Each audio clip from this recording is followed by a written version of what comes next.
Nakabaon pa rin ng bala sa likod ni Claudette Jacobo malapit sa kanyang gulugod. Sakay siya ng jeepney noon at papasok sa trabaho nang biglang may naramdaman siya sa kanyang likod habang nasa Binangonan, Rizal. Akala ko po nung una may bumato lang sa akin. Hindi ko po siya pinapansin nung una.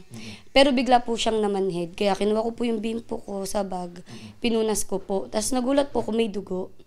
So ang sunod na akala ko po, nasaksak po ako ng ice pick. Kasi sabi po nung katabi ko, butas po yung damit ko and pabilog po. Dinala siya ng jeepney driver sa police outpost at isinugod siya sa ospital.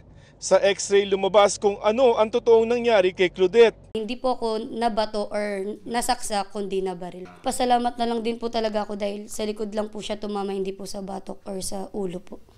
Dahil sabi din po sa akin nung police, kung tumama yun sa ulo ko or sa batok ko, baka wala na po ako ngayon. Dito sa bahaging ito ng Tagpos National Road sa Binangonan, Rizal nangyari yung insidente. Umaga, papasok pa lamang sa trabaho si Claudette kaya maraming pa siguro mga sasakyan at tao. Pero palaisipan pa rin sa kanya hanggang ngayon kung saan ang galing at sino ang namaril nung umagang yun.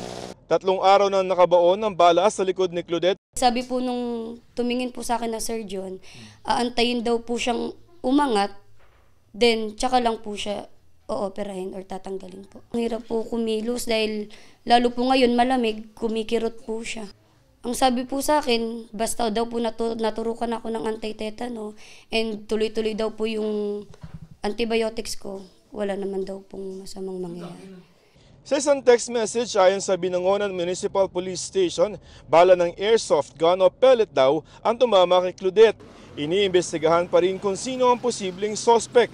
Pagpunto ngayon ni Claudette, hindi lamang siya ang nakaranas nito dahil may ibang nag-comment sa post niya na nakaranas din ng ganito. May isang 17 naman tinamaan nitong Marso lamang sa Angono, Rizal. May isang nag-post tungkol sa kapatid niyang tinamaan noong nakaraang salubong sa bagong taon na hindi pa umaangat ang bala ng airsoft.